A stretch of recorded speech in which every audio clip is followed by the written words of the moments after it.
Welcome to Off the Record News. I'm your host, Diana Longry. Thank you for tuning in. Off the Record News is a weekly news cablecast coming to you from SPNN in St. Paul. Now, tonight I have with me one of my guests that I've had on a couple of times in the past few months, Mr. Greg Copeland, who's going to help me with the report on the Ramsey County Rail Authority meeting that was just held this past week. So thank you, Mr. Copeland, for being here. Great to be with you as always. Yes. And we have been focusing on the Ramsey County Board and on their rail authority on a number of our various cablecast news programs that we broadcast and cablecast every week. And this week, the Ramsey County Rail Authority was specifically having a presentation on none other than the Purple Line, the Rush Line, that's going up the Bruce Vento Trail and certainly in the city of Maplewood is going to be decimating that Bruce Vento Trail, which is an ecological corridor in the city of Maplewood. And so rather than the ecological corridor that we have there now, it is going to be a bituminous freeway running through the backyards of the people who abut that particular right of way.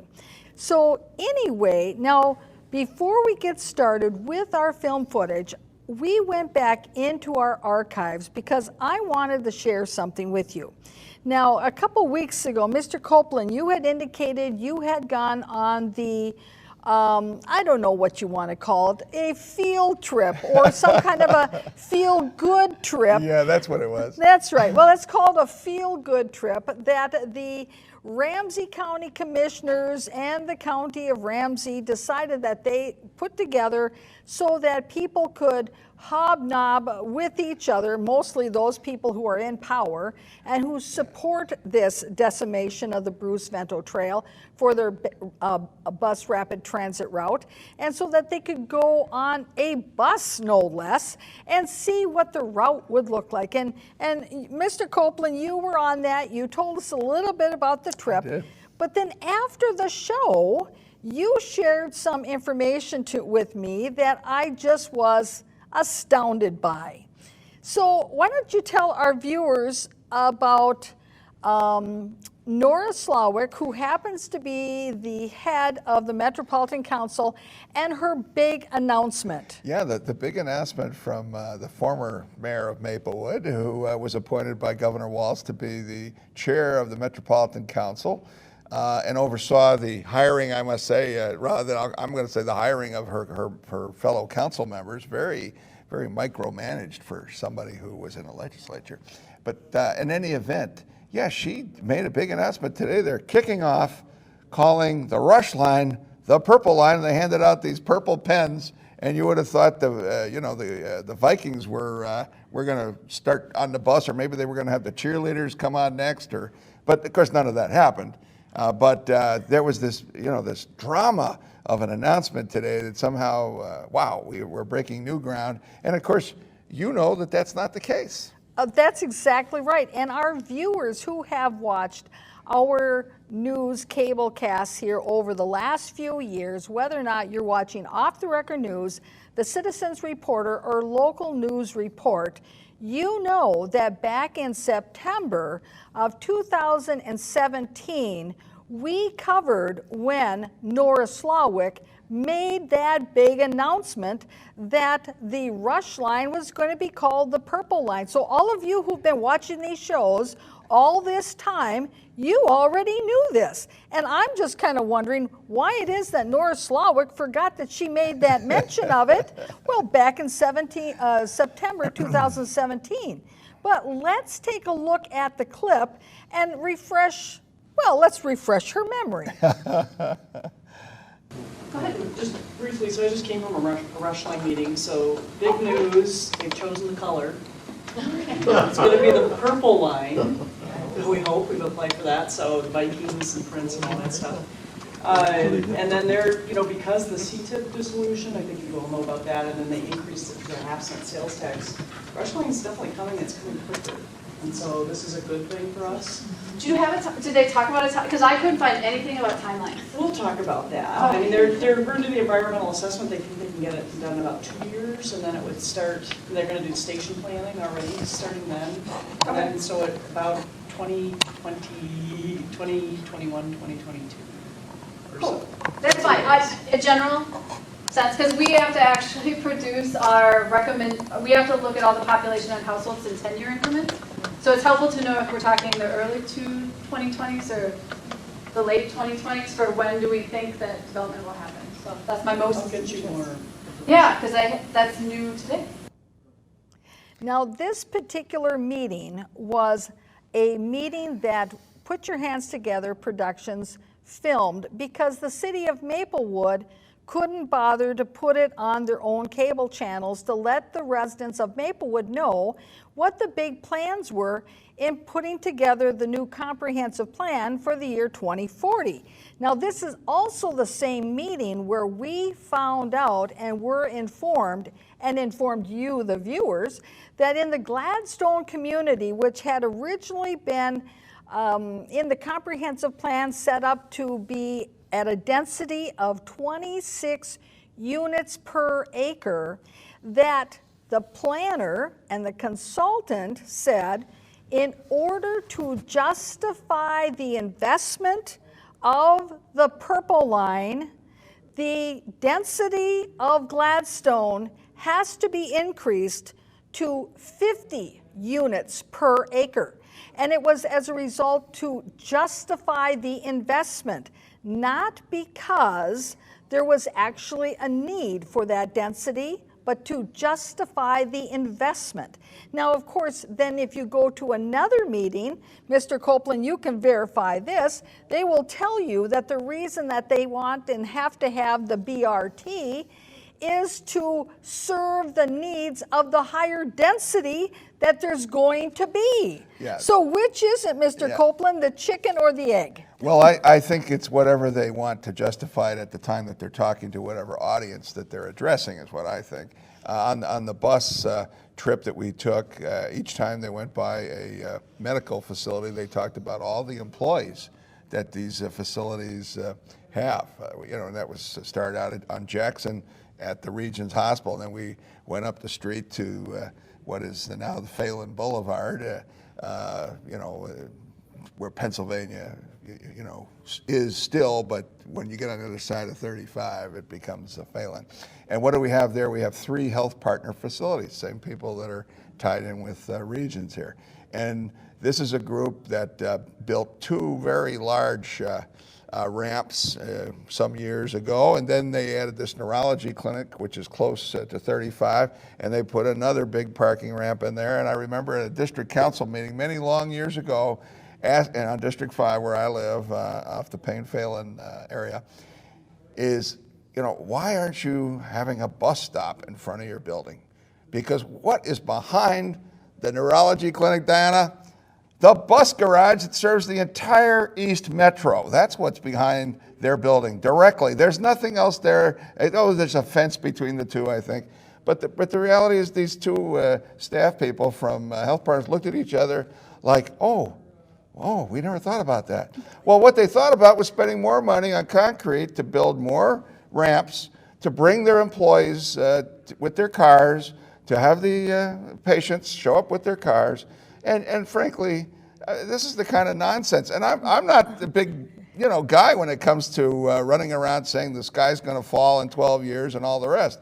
But the reality is when you have limited access and you have limited space, what is the intelligent thing to do when you're sitting right behind the Metropolitan bus garage? Oh, put in a bus stop and get your employees and get your staff to, your patients rather, to travel to your facility on buses. My Right, God. but And they're what- proposing this $400 million enterprise, and they have yet to tell us that they're going to do anything along these lines that's serious. But what it really shows is that contrast between the stories that are being told Yes. in the transit circles, the myths, the urban myths, because quite frankly, if the medical facilities felt that bus service served their needs, they would be right there at those meetings saying we need a bus stop. But how many sick people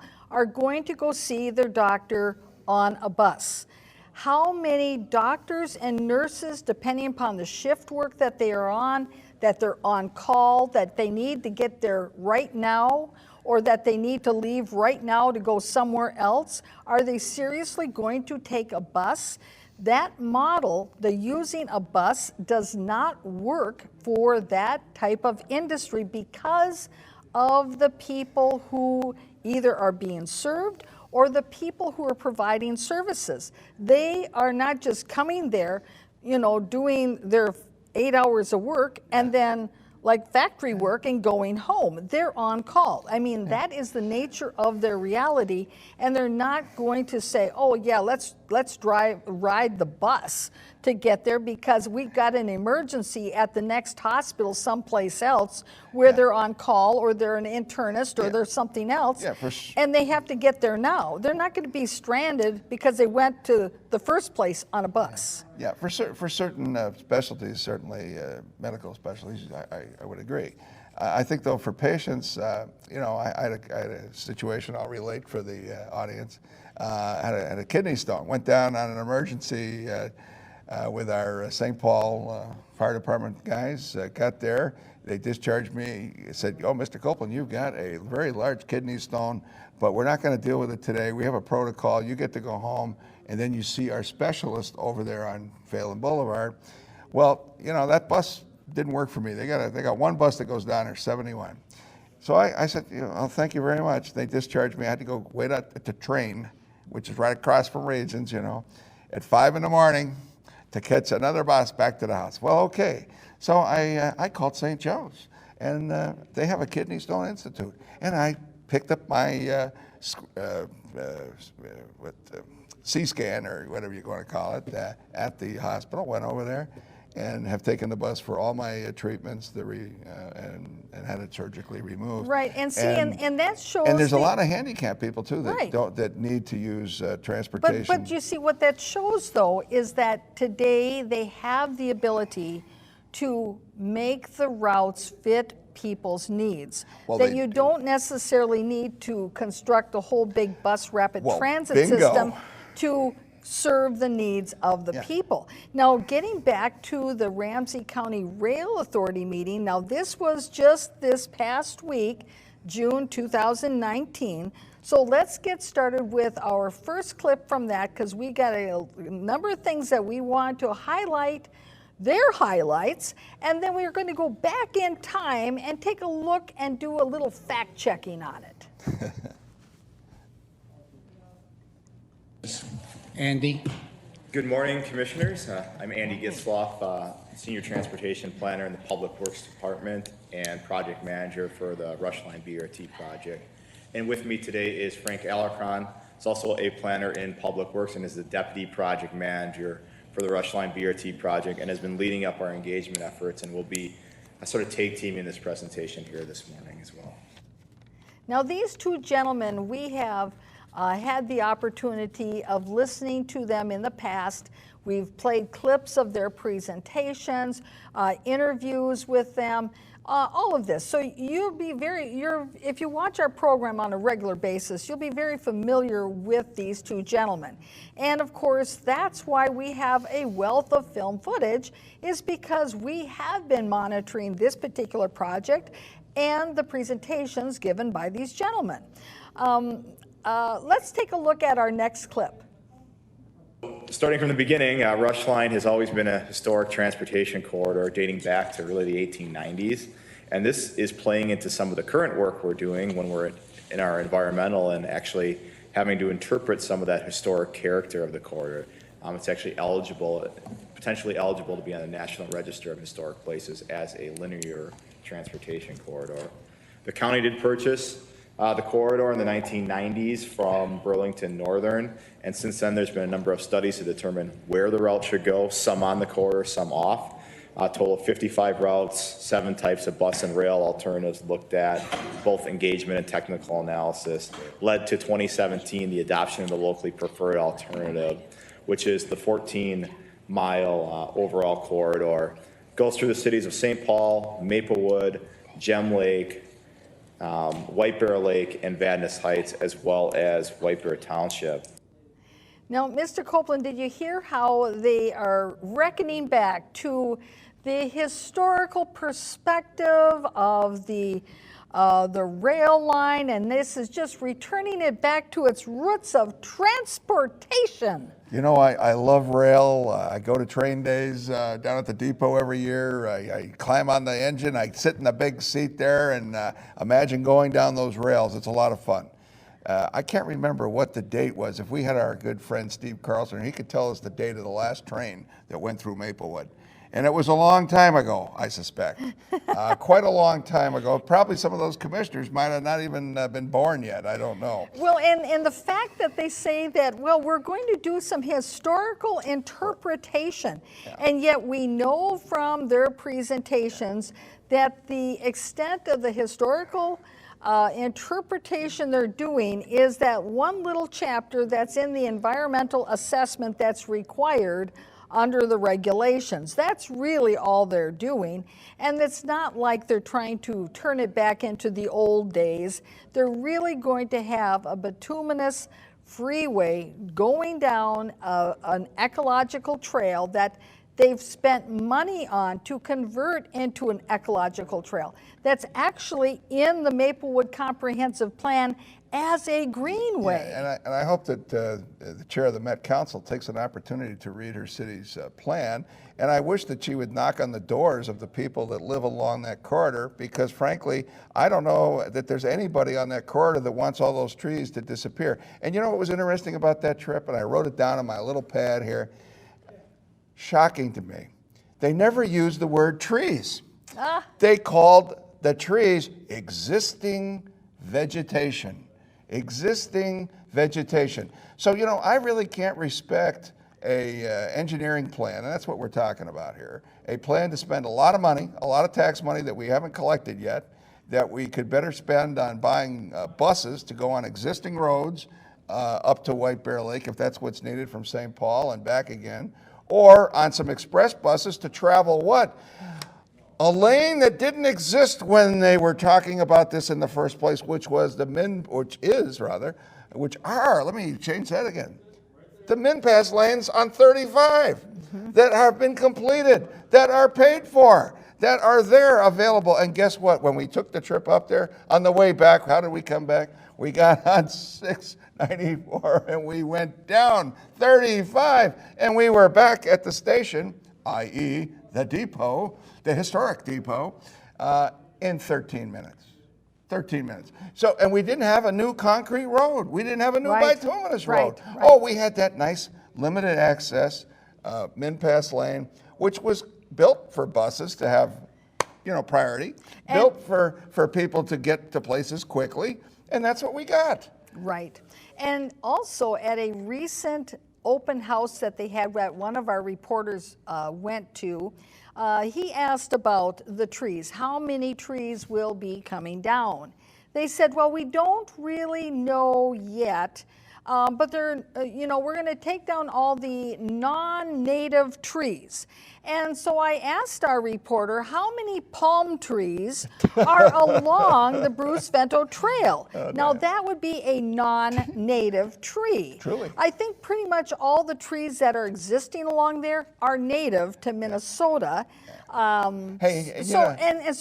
So what? They only are going to allow certain trees. Now that's not very inclusive, and that is not respecting diversity either, is it? And it's not responsive to the citizen engagement activity. If you want to engage people, talk to them where they are. Right. And you know where they are? They're living in those homes that are on that trail. They're walking that trail. The people love that trail. The people want to protect that trail. And you know what? Until Nora Slawick and her team down there figure that out, they ought to just stop this project, period. Because and we're going to get to that, Okay, because some people are thinking that maybe that environmental assessment that they're talking about is going to be the tool to stop the bus rapid transit. Now we have a clip that's going to let you know if that's true or not. So let's, though, go on to our next clip. So this is the locally preferred alternative that was adopted. Again, a total of 14 miles. There are 21 total stations.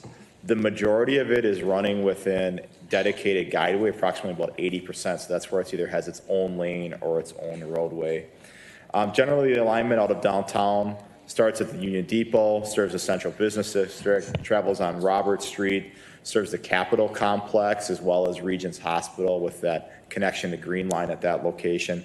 Travels along Phelan Boulevard, and that's where it joins up with the Rail Authority right-of-way, co-locates up through Maplewood along that corridor, and then serves what Maplewood is called the North End with St. John's Hospital and Maplewood Mall. And then to the north of that is where it would follow Highway 61 through Vadnais Heights and ultimately into White Bear Lake by the Marina Triangle and downtown.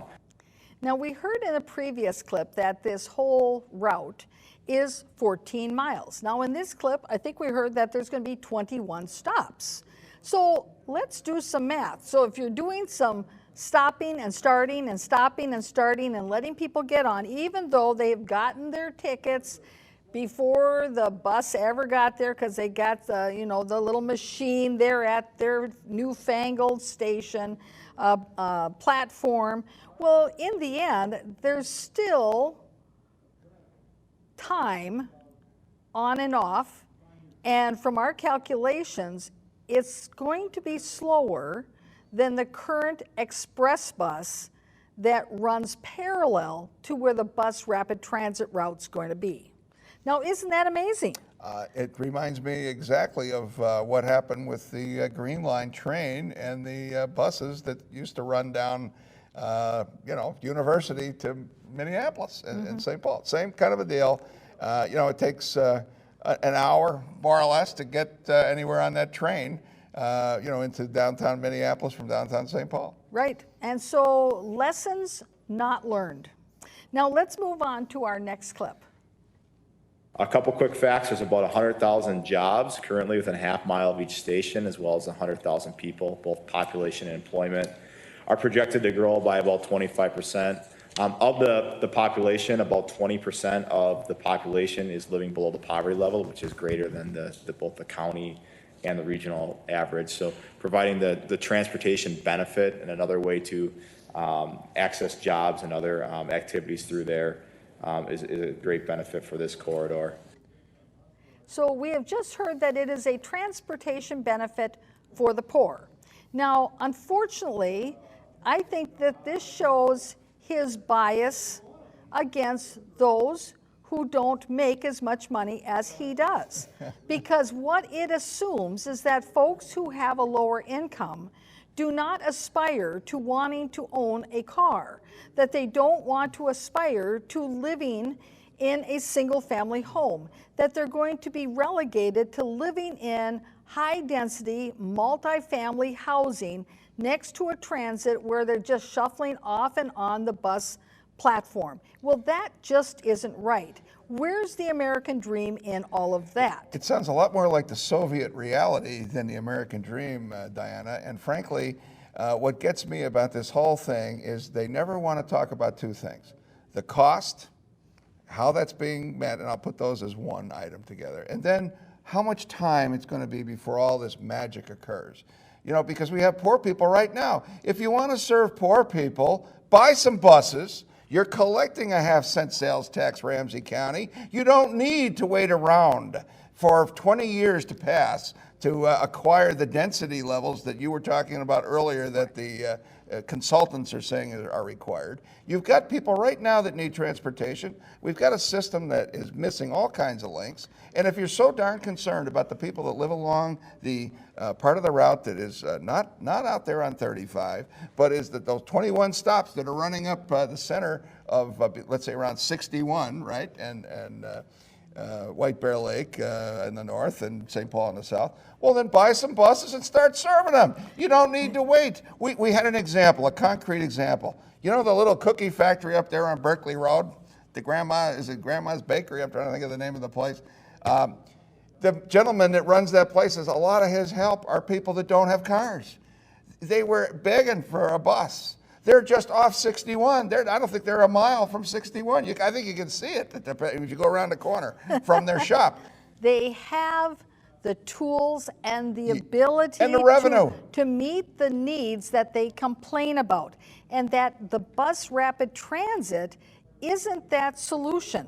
They're building it just to give the illusion that they are being progressive, that they are doing something for the poor, that they have conspicuous compassion, and because it's going to produce short-term jobs for the people and the organizations that endorse them the next upcoming election. And that's really what it's all about. You know, Now, bingo. And I got to say, you know what proves you right, Diana, is the latest improvement that the Met Council made. And of course, Mara Slawick's trying to claim all the credit, and so is the governor. But of course, they weren't in office when all this was planned and accomplished. I mean, yeah, they got there for the ribbon cutting. And that was 2 weeks ago over in Minneapolis from Brooklyn Park south to downtown. They started the C line. And the C line is essentially just another version of what we have out on Snelling, the A line, for example. They've approved an orange line that's going to run down the 35W down to Burnsville from downtown. The federal funds have been approved for that. and this is similar to a bus rapid transit that uses the shoulders of an existing transit line.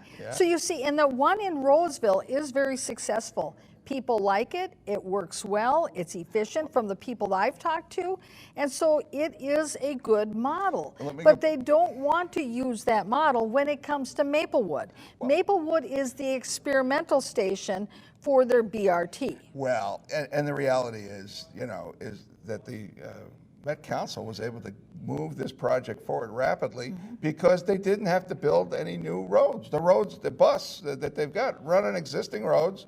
They built some stations. They put the ticketing equipment at these platforms, as you mentioned earlier, and they're rolling, and it's very nice. You know what they bought? They bought some electric buses that are made right here in Minnesota, and they didn't wait for 20 years to do it. I'm challenging Mr. Ortega to put his dream line of purple and Miss Slawick to put her dream line of purple aside and buy some electric buses from a manufacturer flyer up in St. Cloud. Let's put some people to work today. Well, Where's the governor? Well, and here's another thing too. Besides having additional buses serving the areas that need additional bus service, because there is a true need that's been demonstrated. Absolutely. A good example is the Grandmother's Cookies up there off of Berkeley Road.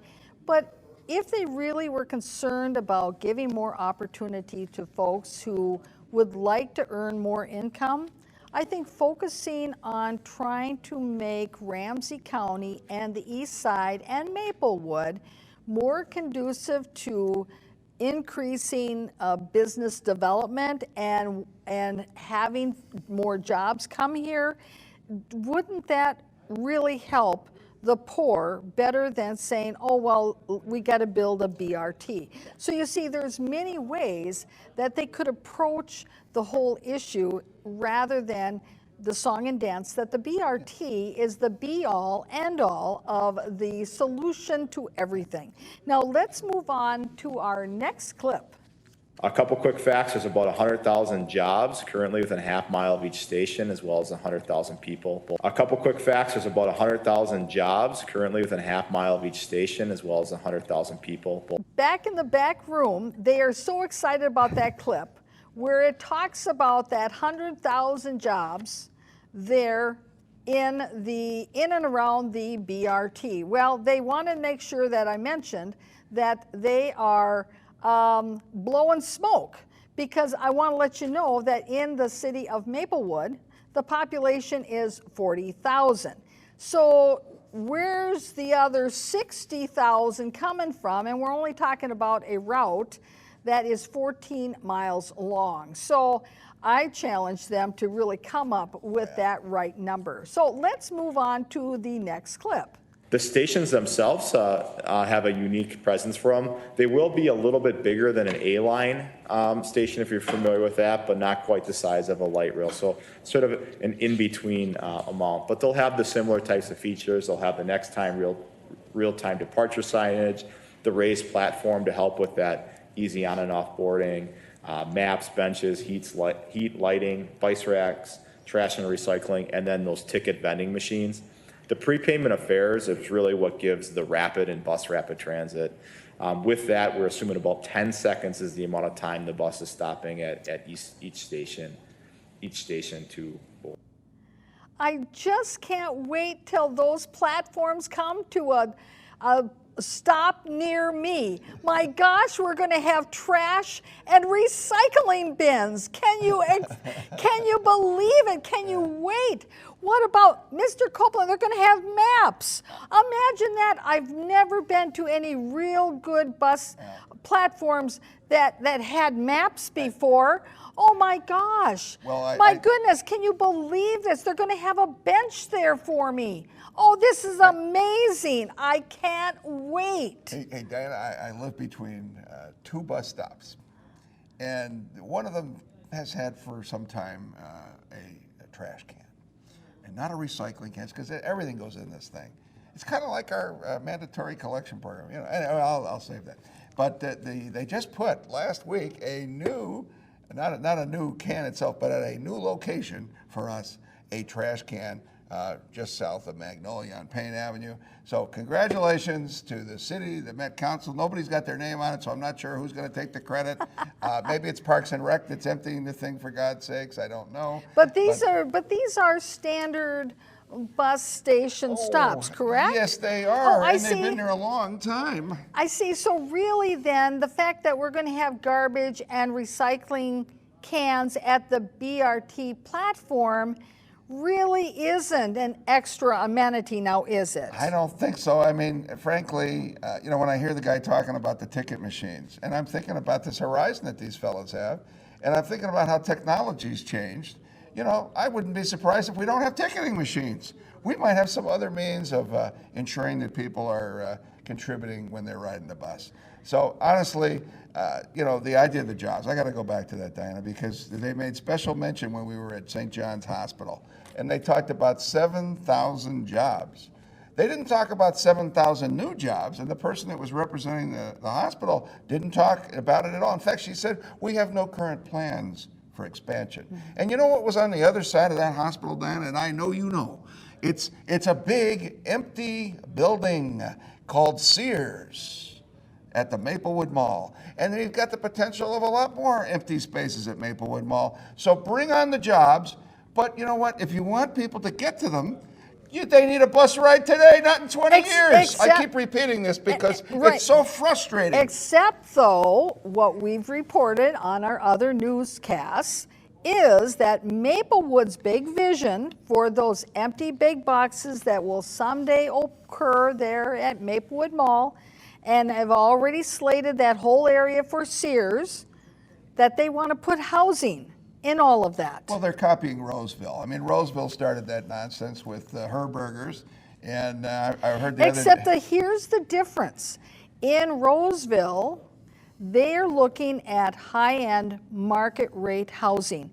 In Maplewood, they're looking at predominantly voucher housing, which does not support that retail model, because you need to have people with discretionary income in order to support the retail model. And Roseville has the income levels and also the retail mix to support that high-end housing. But I gotta say, as somebody who lives in St. Paul and have lived there a long time and worked with you, obviously for you at Maplewood as a city manager for a couple of years, if we can envision something more important than tearing out the trees that add value to Maplewood and St. Paul, because residents from all over the East Metro use that, a natural resource that's taken years to develop, and people cherish it. If we could think about, let's buy those buses so we can take poor people from wherever they live, whether it's in St. Paul or Maplewood or White Bear Lake or in Landfall, and let's get them to wherever the jobs are. Let's not play favorites with that. We've got a lot of jobs out in Woodbury. Okay, they want to take a big $400,000, $1 million bus train out there, a bus road, whatever they want to call it. Who knows whether they're going to keep... The Gold Line. Yeah, they may call it the Goldie Gopher line before we're done. Maybe Mr. Kaler is going to get a new job being being a bus driver. I got to tell you, did you know that the Gold Line, they have a big office, especially for the Gold Line project, in the Metro Square building in downtown St. Paul. They have their own exclusive offices. My goodness, I was walking in the hall down there today and I saw it. It said project offices of the Gold Line. And they've got furniture and potted plants and everything. Well, and the Metro Square building is a building that Ramsey County bought from the private owners of that building years ago. And, that's another whole story about all the property that Ramsey County owns downtown. And, I just marvel at all the land that the city owns in the form of empty parking ramps downtown in a city that's void of Class A parking space. So where are we going to get these higher end jobs to move in if you don't have that space for these large corporations to put their employees? So we've got a big job in Ramsey County, and you know what? It's not all going to be solved with buses. But for people that don't have a lot of money, don't have a car, they need the bus today. Right. And there are jobs today that are going unfilled, as we were told on this trip at that bakery, for example. And there's a whole raft of businesses on Berkeley Road that are empty, buildings that are empty, that could produce real jobs today if we had public officials that would act today instead of coming up with plans about forever tomorrow. Honest to God, it's just so frustrating to keep going to these seances and having people paid to engage people, civic engagement. You know what? People are engaged in trying to live life. Let's move on. Well, talking about the next steps of their presentation, because we've been talking and dancing around this whole idea about the environmental assessment. So let's go to our next clip, and clip number 6, where they start talking a little bit about that process. We are about 16 months into our environmental analysis phase now. I will say this is a phase that standard is about 2 years to work through. What we're experiencing is that one of the signatories on this document is the Federal Transit Administration. As they're becoming a more risk-averse agency, they want more things done in this environmental analysis phase that might have been done in later phases. So it is taking us more time to work through that FTA process than expected. So in the end, it'll be a little bit closer to 3 years to get us through this process.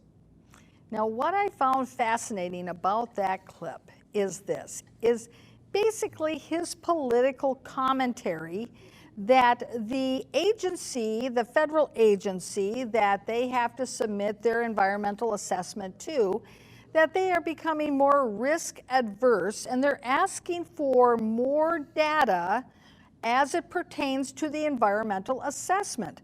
So to me, that means that that agency is more protective of the environment because they want more data, because they're more risk adverse. That's what all that means. That's all code language for saying that this federal agency wants more verification.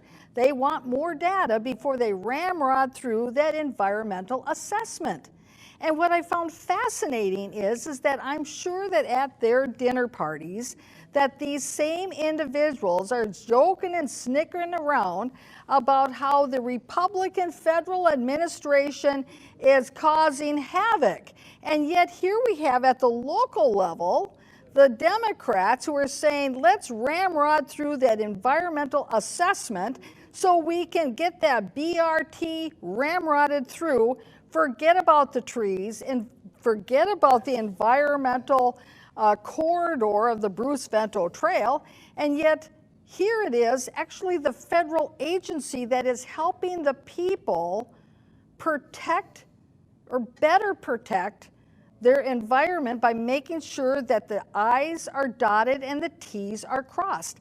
And if we weren't listening to this, we would never know that at the federal level, this is what's happening, because the folks at the local level will never tell you this. Well, that's and excellent. keep in mind, I am a DFL delegate, so I'm for the environment, and I am not for the decimation of the Bruce Vento Trail. So I'm quite frankly glad that the federal agency is putting some brakes on this. Well, I'm going to say ditto to that because not being in that particular party, I've been in all three major parties that have elected governors in the last couple of decades. I'll admit that.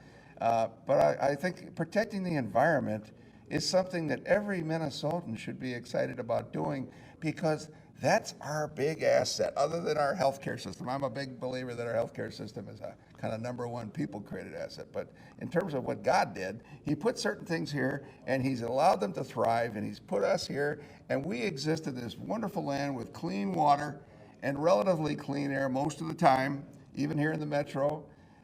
And we have the Mississippi, we have the St. Croix, the Minnesota, and you know, if we aren't smart enough to protect all of that, then who do we have to blame but ourselves? So when we call trees existing vegetation, when we belittle an asset that we have, when we start sounding like we're from New York City rather than from Maplewood or St. Paul, I have a real problem with having any confidence in the work that those people are doing. Because actually we were on the bus, and an example's not coming to mind, but there were a couple of the places along the way that were mentioned by our tour guides, which are these consultants that you're seeing and these county employees that are running these projects. And they were mispronouncing the words of the places that we were sitting in on the bus, and everybody knew it, and nobody really got on their case about it. But the reality is, you know, you got to learn something about the area. You got to have some investment in the community before we give you the authority or have the belief, at least, that you're going to protect it. Now, in talking about the environment and protecting the environment, you would, in the fellow on the street, if you were to ask them, okay, there's an idea that we're going to do some big project that may have impacts on the environment, and if you ask that person, do you think we should do the environmental assessment and kind of review the impacts on the environment before we invest too much money into the planning and the scheming of it all? Well, the ordinary person on the street would say, why, of course, because what if you find that the environmental impacts are more adverse than what you thought, and as a result, you really don't want to go through with that project? Well, that's what the normal person would think, but that's not the way this project works. This project we have the big dream, the big vision, then we're going to pretend like we're going to get people's input. We're in the back room putting together our plans, and then in order to justify what we're doing, because the law requires we got to do an environmental assessment, we're going to do that, but it's never going to stop the project. Now, here is a clip that we have played in the past when we first got this admission from the gentleman working for Ramsey County. And this is back in June of 2018. Let's take a look at clip number 6.5. Role that it has played as a Greenwood corridor for the wildlife. Yeah, me too. And for I got connecting green too, the Keller Lake watershed area with the Casey Lake watershed area, because it is part of that connector, that Greenway connector that we have here in Maplewood. It's even in our comprehensive plan. Did you already? So that's one of my main concerns. Yeah, and we don't have an answer yet regarding impacts. That's kind of what this next 2-year phase that we've just started is about. Preparing the environmental assessment, which is going to consider impacts to wildlife, to wetlands, to kind of various aspects of the environment. And so we don't know the answer to your question quite yet. Okay, so if you find that the impacts are great, then how are you going to be able to back down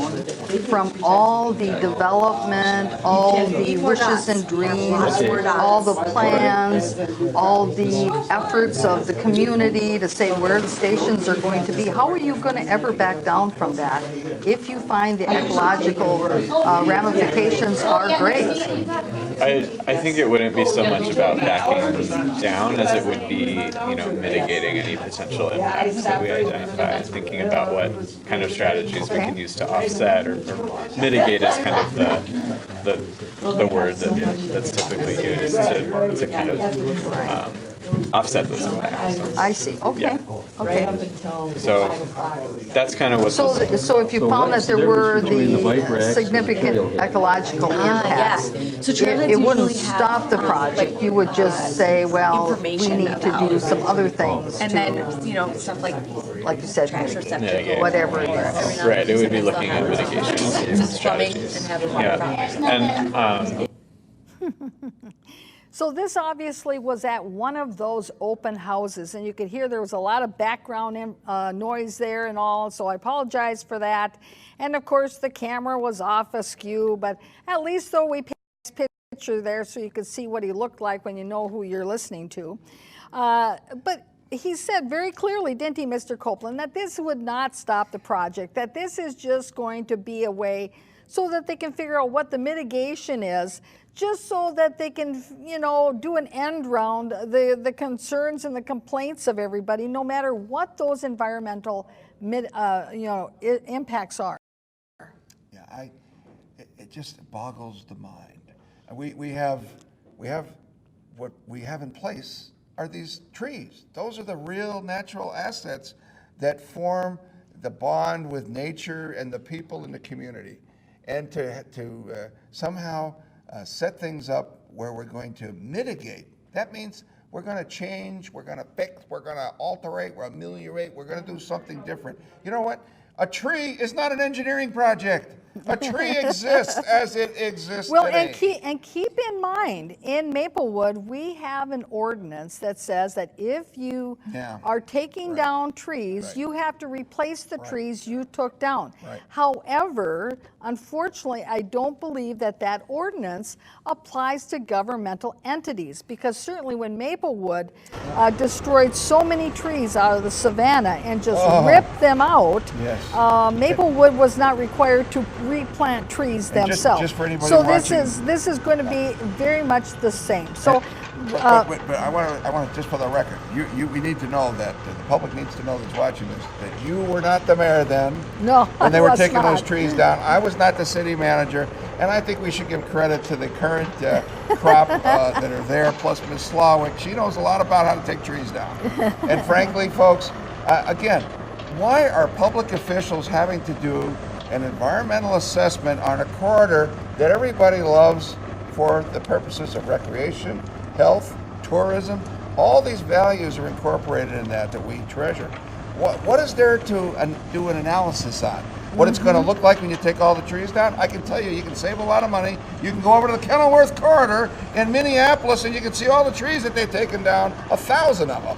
And you can understand right now what it's going to look like. right, and this whole thing about the environmental assessment, most people want to believe that it's going to mean something, that it's going to have a value, that it's going to be something that is going to be used by the elected officials when they're making their decisions. But in reality, it's just another report to put on a shelf.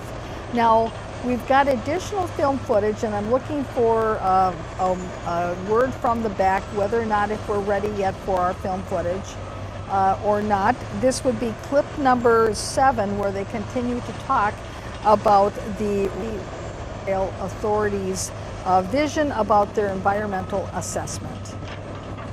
Okay, so they indicate to me that they're not quite ready to go yet with that clip. So as we start, while we wait for them to come up with that clip, I want to set this up for our next clip after that, because we're down to the last 10 minutes of our program. And our next clip that we, after we have our one about the assessment, is going to be talking about the selection of the stops along this purple line. Now, we heard in the clip that there's going to be about 21 of them, and we're going to hear in the clip that's coming up shortly that there was a lot of thought and forethought and reaching out to the community, and that was reaching out to the community and developing these stops. And well, we'll get to that, Mr. Copeland, but I understand we're ready to go with our last clip on the environmental assessment, and this would be clip number 7. In addition to actually preparing the environmental documents, so that's where we're looking at things like impacts to natural resources, wetlands, floodplains, endangered species. We're also looking at things like traffic, property impacts, stormwater as part of that phase. In order to get us through and complete all the environmental work, we are advancing engineering here. So we are right now going to about 15% of the overall 100% plans. Likely, we're probably going to get closer to 30% by the time we're done with the environmental. And part of that is we really need to get to a deeper level of engineering to understand what the environmental issues are, but also to come up with what are those mitigation strategies. We need to get to a deeper level of engineering. Oh, wow, I can't wait. Get out your protractors, guys. Get out your wallets, taxpayers. When they start talking about deeper levels of engineering, that means costs are going through the roof. And you haven't got anything but a paper report. That's right, exactly.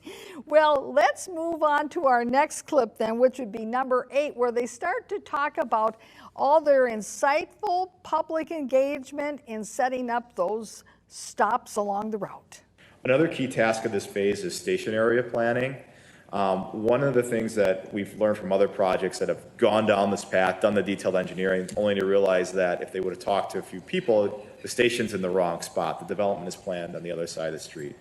So we did a lot of front-ended station area planning and was very community focused with a series of working groups. And this occurred mainly last spring, summer, fall timeframe to make sure we got our stations in the right location up front. And then So, of course, we have reported on the station location task force group that met, and of course Maplewood had a representative on there. It turned out that the gentleman that was on there from Maplewood was a commissioner who was a member and is a member of the Maplewood Historic Preservation Commission. And of course he gave reports to his commission members at their meetings to let them know how their meetings were going. This is early on in 2018, how their meetings were going with regard to setting up these stations and the locations for the stations.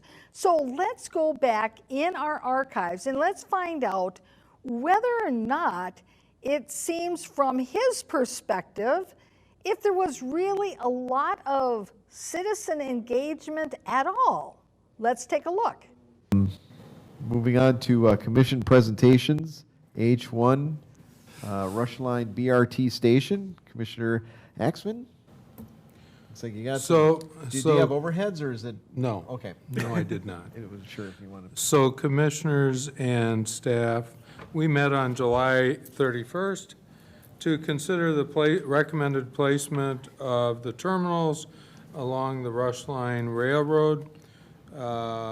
We looked at the primary location just north of Larpenteur Avenue and English,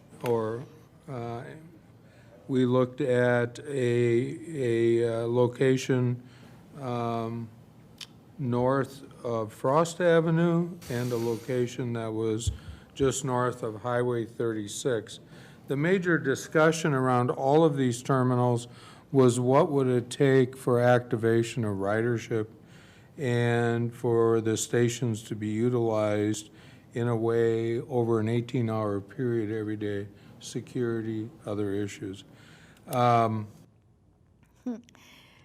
it is also from this gentleman and his report to the Maplewood Historic Preservation Commission that we learned that the plan for people going to those stations, who arrive there by a car, that the plan for parking all of their cars is actually to have the parking along the regular city street in the residential neighborhoods.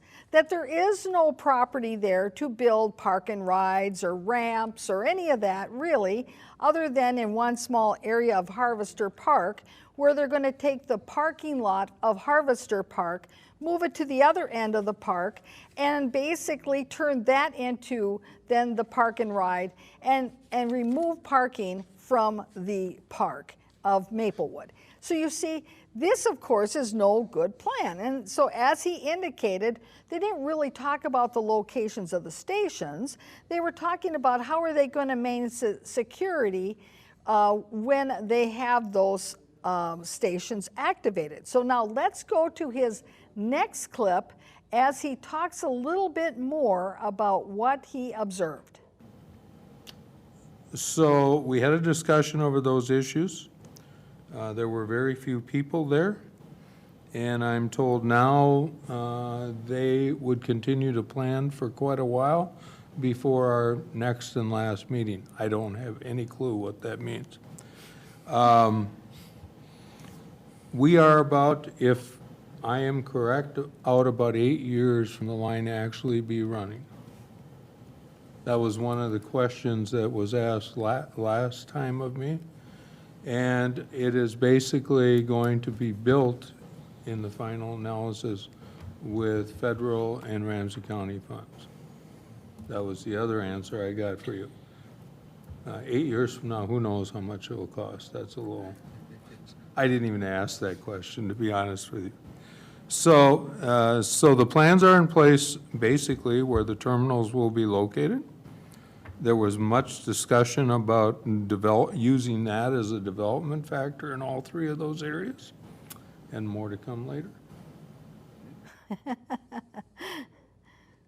So you heard him say there weren't that many people at their task force meeting, and that the planners are going to do a whole bunch more planning around the idea of stations before they have their next meeting. What was the discussion around the number of stops? So